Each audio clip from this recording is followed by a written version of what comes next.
Hi, everyone.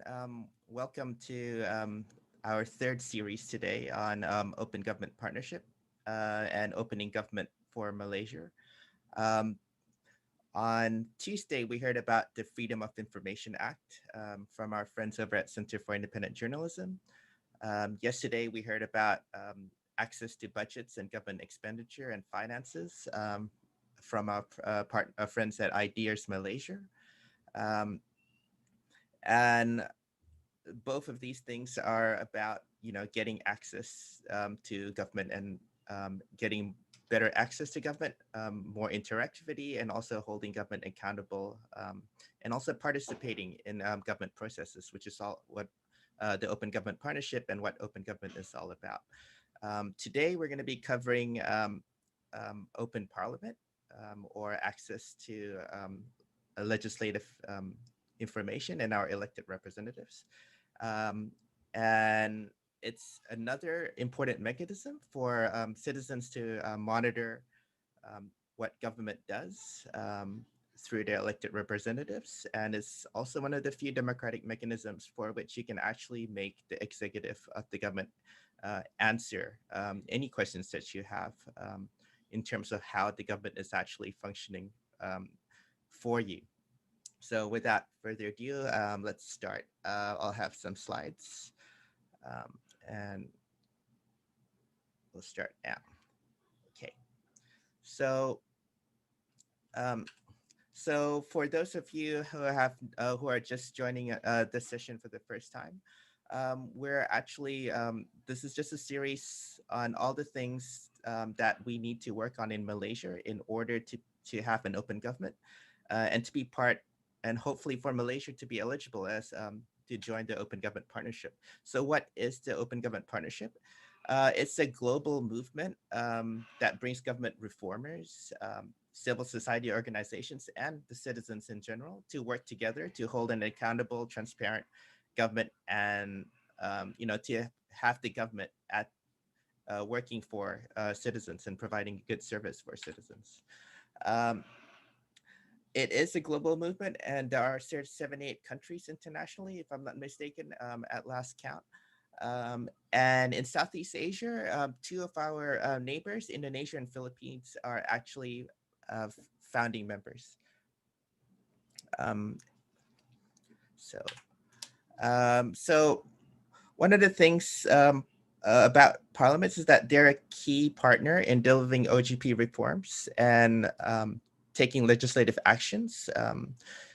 Parliament is also the place where budgets are approved. So in terms of any sort of commitments that need financial backing and bipartisan support, Parliament is where it happens.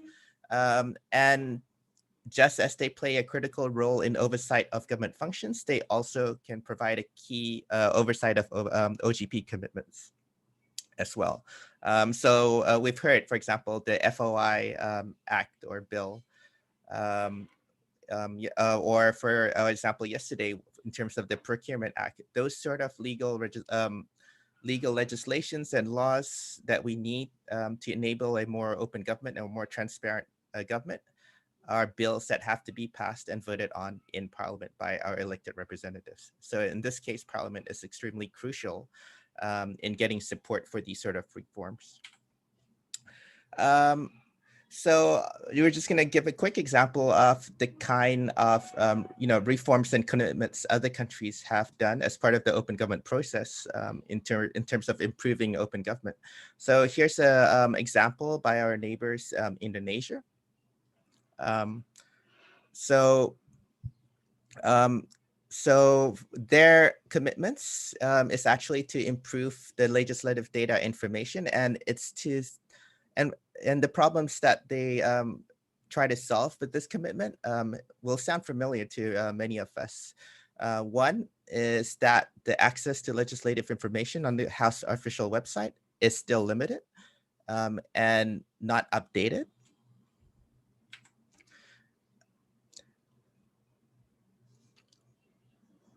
Um, that data legislative activities is distributed across different channels, ad hoc committees, and there's not a dedicated information channel for people to understand what is happening.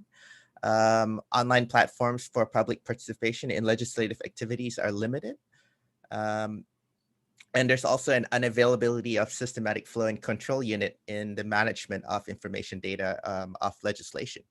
So these are kind of things that are in common. And so Indonesia actually has a commitment by the government and their parliament and civil society to provide such a platform. Okay, so before we say we need it to be more open, usually you need a good objective measure of how open we actually are. So one measure in terms of overall goals and aspirations on what government or what parliament needs to adhere to or to try to achieve is in the opening parliament declaration. It's a detailed document where you can, so basically the four key goals are basically a culture of openness, to make information transparent, easy access, and also enabling electronic communication. One good objective measure of all these different parts that should be open or Parliament make available is actually the Legislative Data Explorer. You'll actually see a survey where Malaysia is actually included. This survey was done by Sinar project. And if I'm not mistaken, one of our MP offices, Ong Kiang Meng, currently MP for Bangi, also provided some input into this survey. So you can check it out at beta.openparldata.org. Some things have improved, and you'll be able to check bit by bit on each part on how open or what data is actually available by the Malaysian Parliament. So you can see a few here. It's a public database of all legislation there, our parliamentary reports there, parliamentary transcripts, which is the Hansard, are they there, and so on. Some of them have been improved. For example, the Parliament's Order of Business is now published every day or even the day before. And some other documents are now available that were not before. I just highlighted some of the frequently asked questions that people keep asking Sinar project about whether it's available or not. So one, no, in Malaysia, committee attendance records are not available. So it's a big red. We don't have information, for example, on MP's expenses. We don't have information on MP assets and interests. And and we also don't have information on MP's interests. There's a whole, I think it's a huge list of checklists. I think about 60 or 80 points. Some of them have been improved, and generally, I would say, as a person monitoring this and accessing parliamentary information, Malaysia is actually not too bad. Actually, in comparison, last I checked in discussions with Indonesian colleagues, there's a lot more information in terms that's available digitally online on the Parliament website.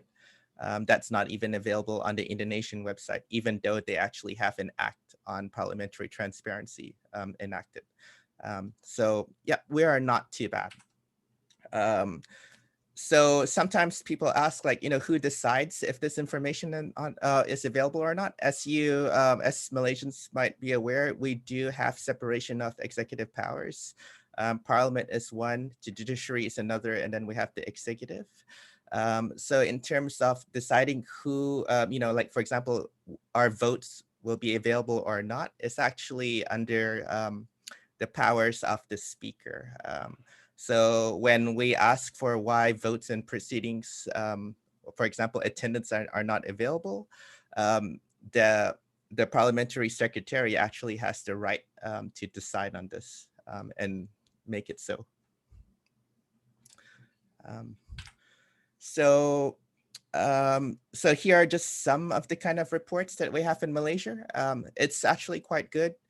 We have questions and answers in terms of both written replies and answers, but as well as the oral discussions and proceedings day to day. The Hansard, this has especially the Hansard has always been there.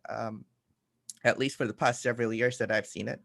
Um, all the committee reports, members of committees are generally always published, um, as well as submission of other reports from government bodies and agencies.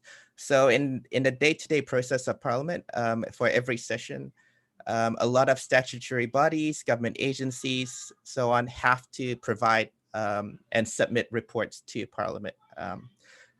And this is where they are, and most of the time it's hard copy, but they are, since 2011, no, since the end of 2018, these things have been, these reports are now all uploaded on the parliamentary website as soon as they're submitted in Parliament.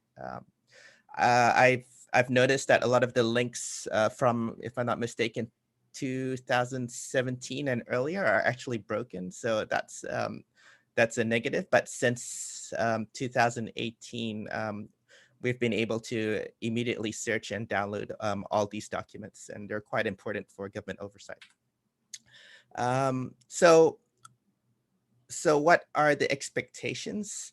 Well, we're now in the 21st century. So people are expecting access to Parliament in terms of, more modern digital. I should be able to Google. I should be browsing on my mobile app. I should be able to see quickly graphs of attendance, expenditures, and so on. And this often requires Parliament to reform and have what we call digital Parliament services. So let's have a look at a comparison of some of the other parliamentary monitoring websites. And I'm specifically picked Commonwealth countries because their system fits Malaysia's more often, and sometimes we actually share exactly the same systems because of the Westminster Parliament system. So it's a good measure against what we should have. So a really good example is actually They Work For You. It's by our friends in the UK, created by My Society, which is another civil society providing transparency and digital tools for the public.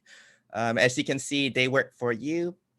You'll see that you have access to all the written answers, recent votes, quickly search for who your MP is, their voting history, against of some key issues and topics, as well as, for example, their debates in an easy to access manner. So you can actually follow discussions and link to specific answers, even though it might be, for example, a 1-hour debate or interjections on speeches. So instead of a PDF document in terms of a Hansard, you can actually search and follow through and actually see which parts of debates and speeches your elected representative has been involved in.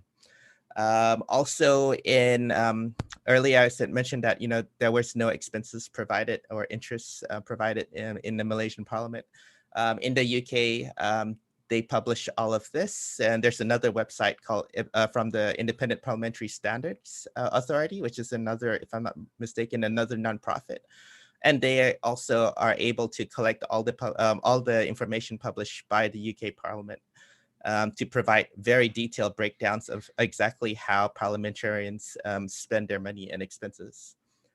So you can see this particular MP, like which parties, for example, for this area, and how much did they spend. So you can see this person flies a lot and spends about £13,000 on air travel.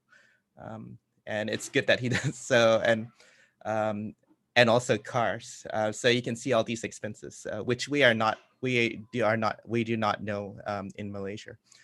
In fact, touching back on the Freedom of Information Act, that was a session a few days ago. One of the test cases we also did was to try a Freedom of Information Act on expenses of the executive for the Selangor Legislative Assembly, and that was also turned down. So this is something that probably needs to change in Malaysia.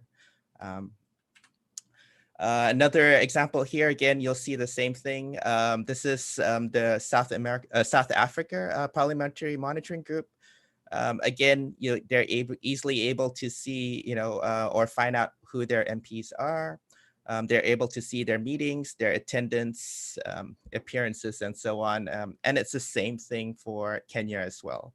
Um, so if we go around and look at, we go around and see, the different parliamentary monitoring organizations and websites around the world.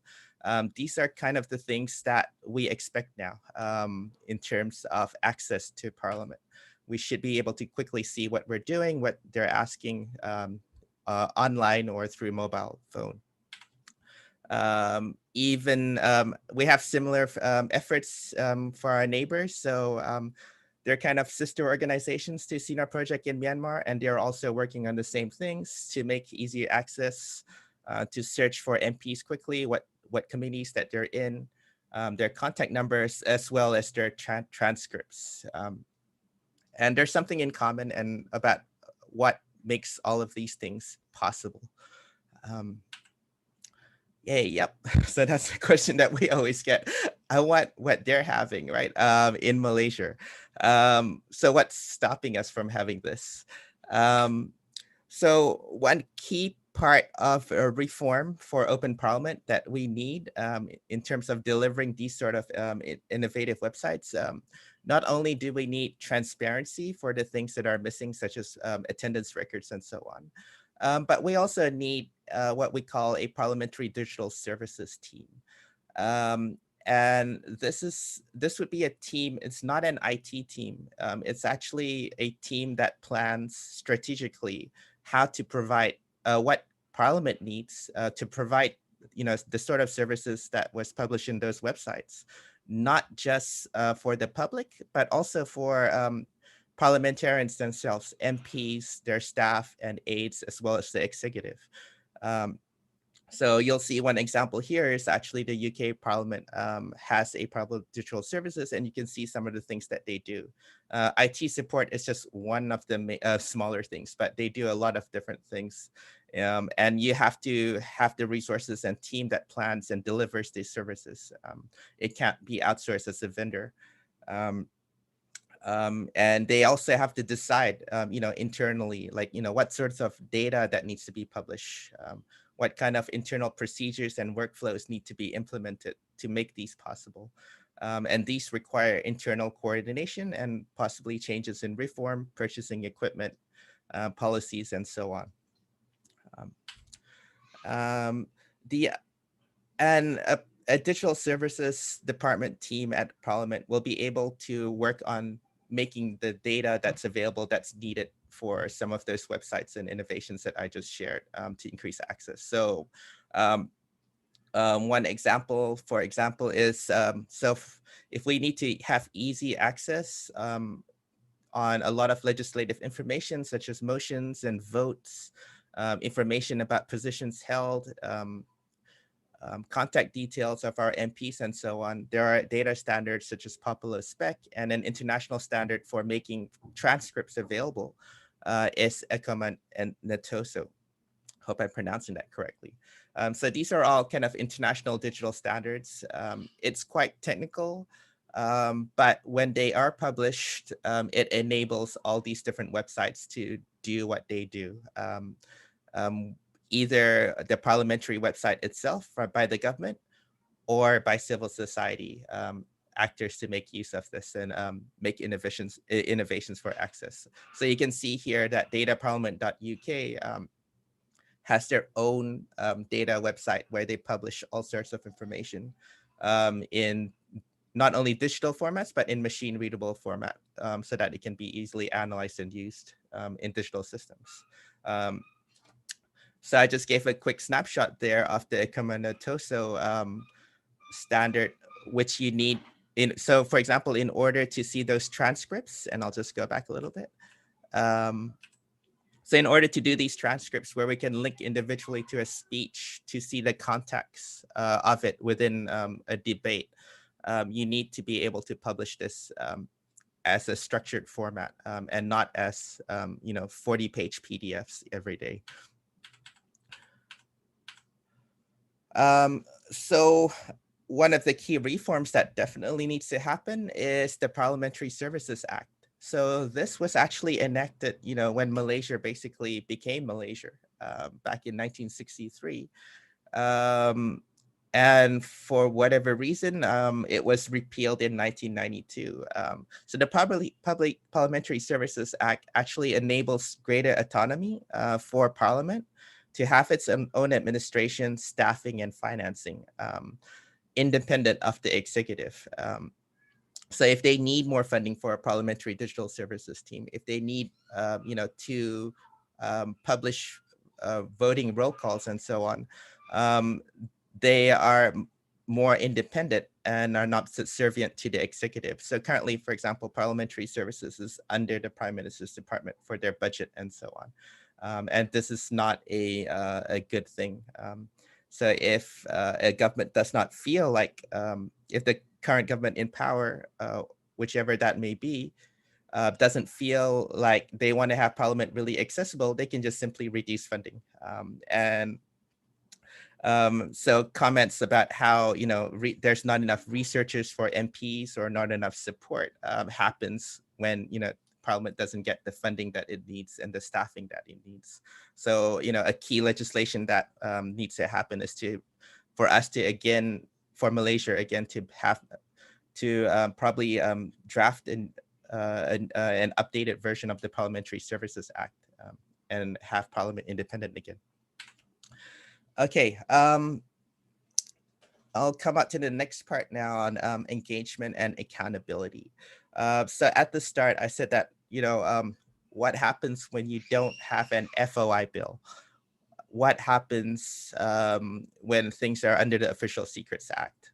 Or as Uni from Ideas shared yesterday, what happens if you don't have enough time to dig through, hundreds of pages of government reports to figure out what's happening in terms of what government is doing for the policies that matter to you. So this is just how complicated government is, and there's no way a normal citizen like you and me, or even experts are able to grasp exactly what happens in government. So these sort of things, like the legislature decides on policy, government decides on budgets are then spent by agencies have their programs that issue procurement. Procurements are then given out as contracts for works and services and infrastructure, supplies and whatnot, which then end up being in your community. So all these things all these things are complex. A lot of they involve billions of ringgit, detailed programs and whatnot, and it makes it quite difficult to hold for a person or the public to understand exactly what's happening on their own. So I mentioned, let me just check here. Yeah. So, I mean, we can make certain things easier. So one of the things that civil society can do, for example, is actually make all these reports more easily accessible and searchable. But there's a limit to these. I think at the moment, I think there's about for each parliamentary session, I think there's several gigabytes of information uploaded. So that's really hard to follow for the general public. So one of the most important things that Parliament does, and one of the most powerful tools that the ordinary citizen has, is that it's one of the few mechanisms where citizens can actually get the executive to provide detailed answers to their questions, and for which they must the executive must provide answers. Well, sometimes they don't, and you can see them in the parliamentary replies. But generally, if you and me, the person on the street, wants to know what the government does for your area, and get a minister to answer you this question, parliamentary engagement is probably one of the very few ways that you can actually have this sort of accountability or demand accountability from government. So here's the kind of example that we show that you can hold them accountable. So since 2008 or 2009, for example, crime statistics have been suppressed online. So it was difficult to get statistics of crime. Um, so what happens when those sort of statistics and data is repressed? Well, people can actually use parliament through their elected representatives to ask and demand answers on this. So an example is, the concerns that a lot of citizens have, I think, about crime, and in this particular case, about sexual crimes to minors, um, and it's been reported in the media as well. So um, this question by MP Sim Chi Kyung from Bukit Mertajam, or more popularly known as Stephen Sim, for example, asked the Home Minister to provide answers for this and to provide the data. And once it's published on Parliament, it becomes publicly accessible for the general public. So it things in Parliament are not usually are not under definitely parliamentary answers are not under the Official Secrets Act. Why? Because they're answers by your elected representatives, often by questions from you. So you can't make that secret. So because it's answers that are demanded by the citizens. So I mean, so here's an example. So just quickly from that, it's just insane, the amount of the seriousness of this, that the authorities were not reporting on, but you could get clear answers from government in terms of statistics and so on. And, this results in pressure and results in change. And again, who can solve it? Again, it's the parliament, it's your MPs. So if they need to table a bill to solve this problem, they are also the ones that are able to table bills and draft bills to solve problems. Um, so the whole circle of asking for accountability and then demanding the actions, concrete action, legislation, and bills to actually solve these problems, all lies, a lot of it lies in Parliament, and Parliament has the power to do so. And most importantly of all, we elect the parliamentarians. So you have, they're answerable to you. Um,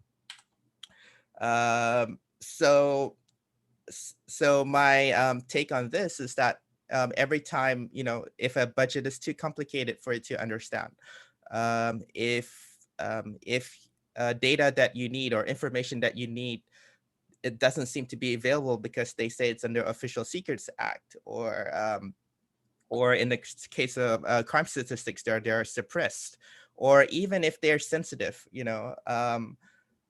issues such as dealing with, for example, transgender issues, or topics that seem to be heated, such as migrant rights and so on. Parliament, thanks to our Westminster system, is actually a place where this is a safe space for parliamentarians to ask, and where they have to provide answers. So you can engage with your MP. So before each session, if I'm not mistaken, it's a few weeks before, or several weeks before, you can engage with your elected representatives, find out where their where their pusat khidmat is. You can either see them in person, or now in COVID-19, possibly email, and a lot of them now are on social media as well, and ask them, demand them to ask these questions in Parliament. So questions like, are there enough health facilities in my area? If there's no, for example, in Subang Jaya, there's no hospital, we can ask, I can ask my MP, Wang Chen, it's like, can you, in the next session, please ask what's the status of a public hospital in Subang Jaya?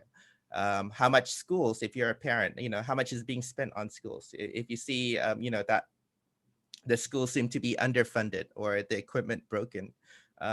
These sort of answers you can also get Parliament to answer, and you can actually, through your elected representatives, get the Ministry of Education to provide a detailed answer for these. Or if you're a member of youth, when is Undi 18 going to be tabled? It's tabled, right? Like, so you can ask these questions.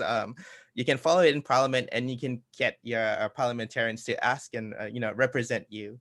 I've got so many answers here. It's like, how much crime in your area, what policies for OKU. These are your elected representatives. So ask these questions from them, demand answers. And since they are representative on your behalf, when they ask this in Parliament, again, the executive, the ministers have to provide answers. One good thing on this in terms of better access and accountability for citizens is the fact that these answers are now available online from the parliamentary website. This has been happening, if I'm not mistaken, since the October-November session of 2018. So previously before this, you would only get the questions and answers from the Hansard, which is only about 8 at most per day. A lot of other questions posed by your parliamentarians also, as I shared before, have to be answered by the executive most of the time. And for this, they actually provide a written reply to your MPs. So for example, if for a particular day, there's about 30 questions being asked, but only 8 were being able to be answered orally in Parliament. Then the other, what did I say? If there was like 20 questions, then the other 18, or the other, wait, my math is wrong.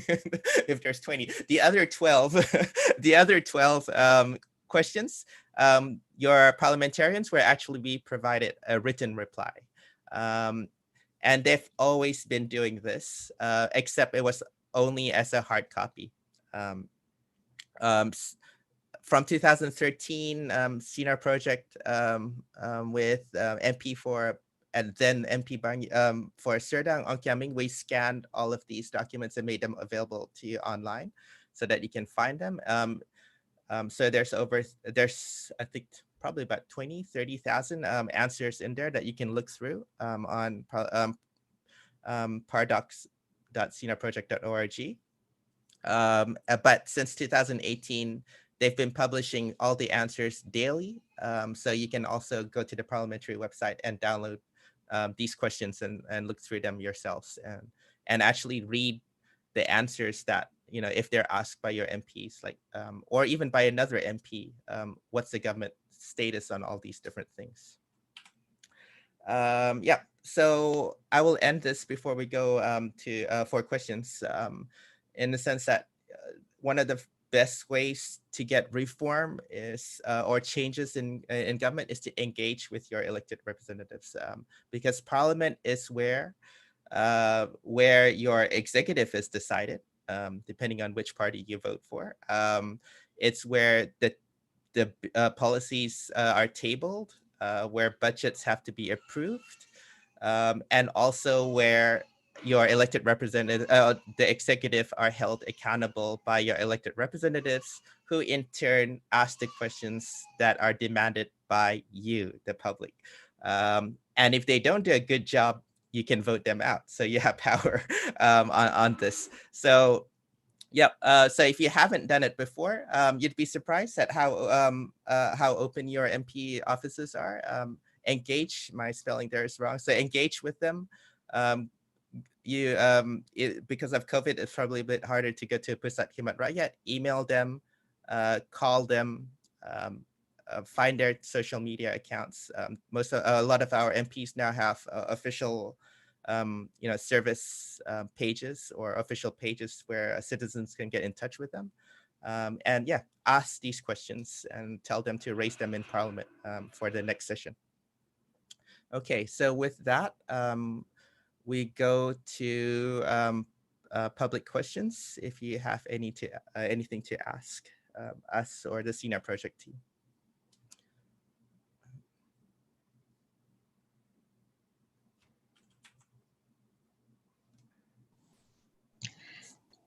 Hello, Kyril. Hanani here from Internews. Yeah.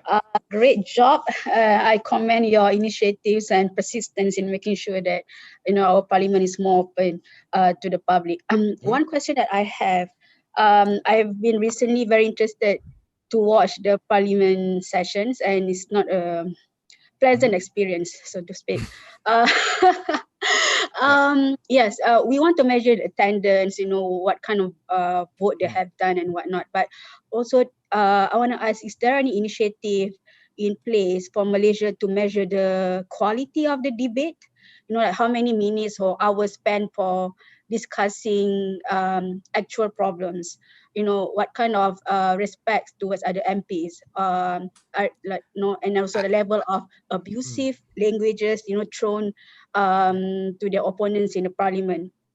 So I want I So want I want to see is there yeah. we are ready to do it or not. So actually, for Sinar project, we did this in 2015. We called it Project Pengawas, where so basically where you become the pengawas of a bunch of unruly kids, and check what are they doing? Did they punting Parliament or skip Parliament? That are they being abusive? Are they being loud and so on? So we did try that, and that's when we were trying to find it in terms of it. That's when we actually found out, for example, that voter attendance is not there, um, and or it's changed now, but details on who was there for a key vote was not available or not. And I think there were all the other similar initiatives. I think Women's Aid Organization had one where they're just basically monitoring, sexist comments online. The problem for this, as you can see, is like if you can stand even 10 minutes of listening to Parliament, that's the challenge. So to do long-term monitoring of this is extremely hard for civil society. You can imagine sitting for 7 hours 7 hours 7 8 hours listening to all their transcripts and so on, and monitor. I think it's an important thing to do, but it's hard to sustain in a long-term manner. But yeah, if any kind of civil society wants to do this, it's a good thing, especially now.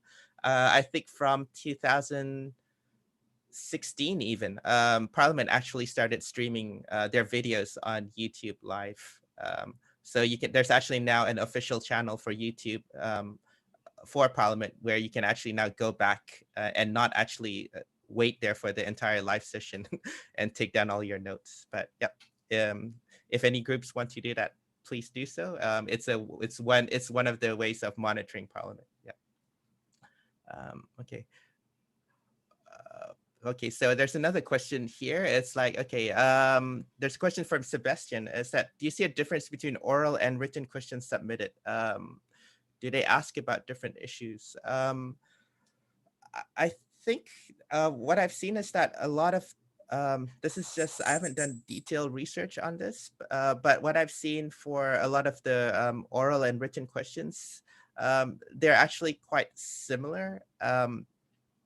Quite often the questions, both oral and written, are usually related to some common trends. So for example, if it's COVID-19, then you'll see both oral and written questions, asking the same questions about COVID-19 budgets and so on.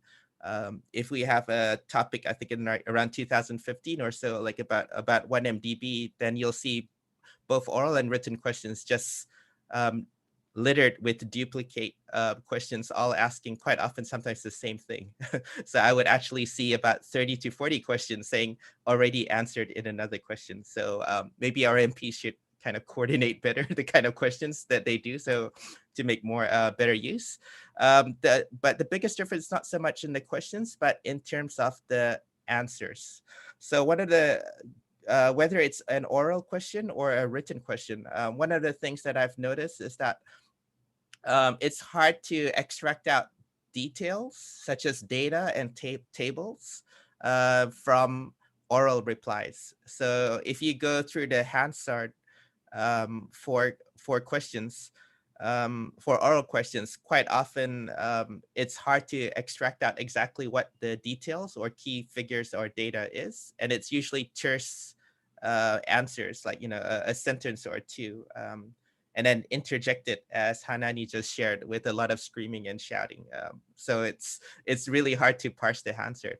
But whether it's an oral or written or written question, when it's provided as a written answer, it is much more clear. And whether they're oral or written questions, the written replies to either of them often are in very clear details, in tables, clear statistics.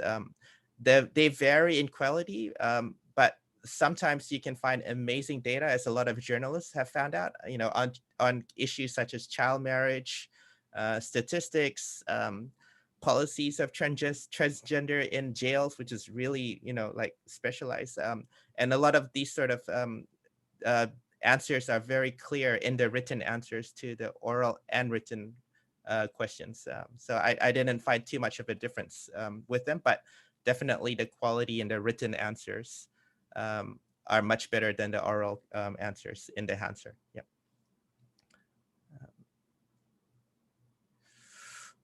Okay, so there's another question here. Would you say state assembly is more transparent than parliament? So, well, Malaysia has 13 state assemblies. So this varies. So it's not how to say, it varies from state to state. Some states don't even have a website. If I'm not mistaken, Perak still probably doesn't have a website for legislative, which is really scary when you think about it, that there's no official website for the Legislative Assembly in Perak. I hope they fixed that recently, but yeah, if memory serves me correctly, they don't have one. Two very good. So I think one of the best ones is the Selangor State Legislative Assembly. So for Selangor, they publish all their detailed answers, all their written replies, and they include even the attendance at the start of each of the session notes that they share.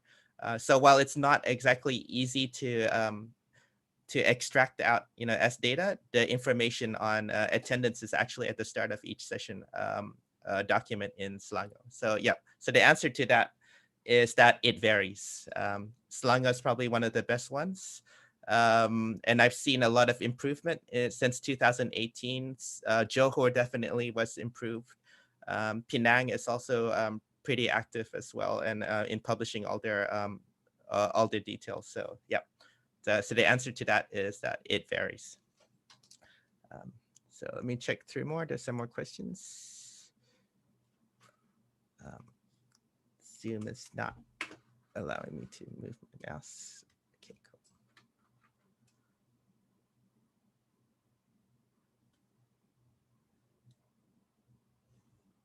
I'm scrolling back. So there's a question here. Is the current open database details the votes for MPs for bills in Parliament?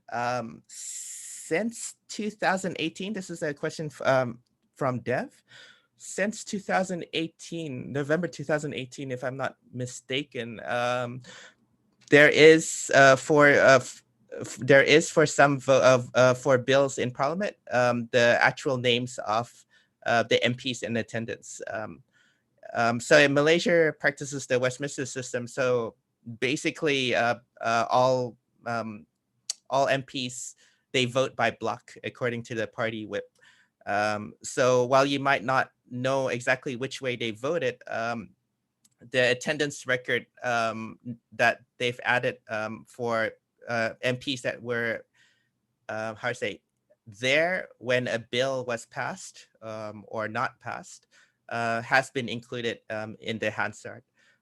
So from there, one can generally guess which way an MP voted, or even more importantly, for critical votes, which MPs didn't bother to turn up for it.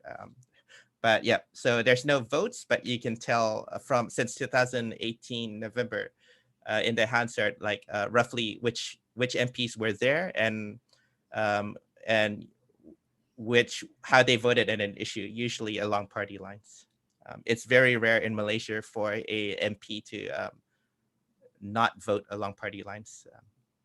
At least I've not heard of any case yet. They just don't attend, I guess. Yeah. Is there any more questions? Okay. So yeah. Um, so we'll just give a few more minutes to see if anybody's asking questions on FB and YouTube. Um, so so one of the things that we've been trying to do at Sinar project is actually, like our friends in Myanmar, is to actually use what we've got and to actually generate this data or create the data so that we can have such websites. And it's not just us. The Malaysian Center for Constitutional and Human Rights, MCCHR, also has an effort called My MP, which also needs our support.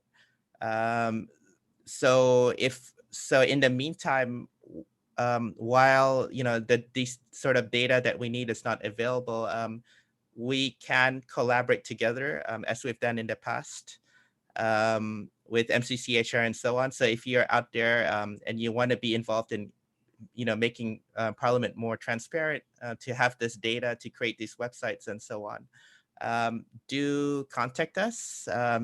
We have an email at team@sinarproject.org. You can also contact Musni at mcchr.org. I think that's their website, on how the community can organize around My MP to get youth engaged or just the general public engaged with elected representatives again. We really need an effort right now. So I've been asking about why we need engagement. So one of the things that we're missing that we should we can collectively work on as a community is actually, for example, is actually to list down all the public service centers and the official contact details of all the elected representatives. That way, it makes it much easier for us to find our elected representatives if we have such data easily accessible. And also for us to start lobbying our MPs, on certain bills and so on. Okay, we've got another question. Whoa, different states use AI or other tech to collect and categorize government parliamentary data. Okay, this is a challenge that I've been working on. It's part of the work that Sinar project is supported by IDRC Canada, which is a crown agency from Canada that supports such initiatives such as data and AI for transparency and government. So one of the challenges that we have for AI and tech is that the data is unstructured. So that's a big challenge already, which means that you don't have a lot of structured data to work with to train. So that leads us to basically what we call natural language processing, or NLP, for the computer to understand language and to parse the text to extract insights like nuances in topics being discussed and so on. So our friends at the Ananda in Myanmar started doing that for their transcripts. And the reason I'm saying that this is difficult is that just like us in Malaysia, first our friends in Myanmar had to, one, get the hard copy documents. That was a challenge. Then they had to scan it. Then they had, at that time when they did it last year, problems with OCR to recognize the text. And then they had a challenge of a lack of natural language processing libraries to analyze and train the text to do anything meaningful. So they actually had to use Google Translate to English, use English algorithms and libraries, and then translate it back into the topics, which is not exactly good if you have ever seen how well Google Translate actually does translations in Malaysia. So for this to happen, and this is a really, thanks Dev for bringing this up. This is a really common question. So in Malaysia, our texts, some challenges is, one is that while I know some people are working on it, there's a lack of good, ready-to-use libraries and pre-trained NLP or natural language processing data and tools for us to use just straight out of the box. So that's one challenge. Other than, of course, the scanning part, which is getting better now. The other, so one is that so there's no plug and play for this. So more research needs to be done for NLP. And I think there's a few people working on it. They deserve our support. And these libraries need to be more widespread. Then these libraries then need to be made available so that people can actually do the analysis. The other challenge, of course, in Malaysia is the fact that we use language quite interchangeably. So that's another challenge. So the Hansard is mixed English and Bahasa. So sometimes they just talk for English for some time, then they speak in Bahasa, and then it's mixed. Sometimes there's words in Cantonese and Hokkien and Tamil. In my experience working again for this again provides a challenge. So a lot of tools that are readily available again are just assuming that it's all in English or all in one language. But yeah, it is possible, but we need, when it comes to text, since we don't have structured data, we need support for the people doing research, open source research for NLP libraries for Bahasa for that to happen. Yep. So, okay. So I think that's about it. So if you have any, if you want to contact us, you can find us on our Facebook page, our Twitter account. You can email us at team@sinarproject.org. And we work as shared by Center for Independent Journalism on Monday as a coalition, either with our friends at GIAT, which is the Governance, Integrity, Accountability, and Transparency Initiative, with C4 Ideas, Transparency International, and also the Freedom of Expression Cluster that works on things such as access to like MCCHR, like access to Parliament and parliamentary initiatives. So yeah, you can contact us, or you can also get involved with any of them to start engaging on these topics and with the MPs that are championing these causes. Okay. So I think that's about it for today. So yeah, so for those of you that join us, thank you so much. And yeah, do engage with us if you want to like support us for some of these initiatives. And of course, engage with your MP, talk to them, find them, and make sure that your concerns are heard so that they raise it in Parliament. So thank you, everyone.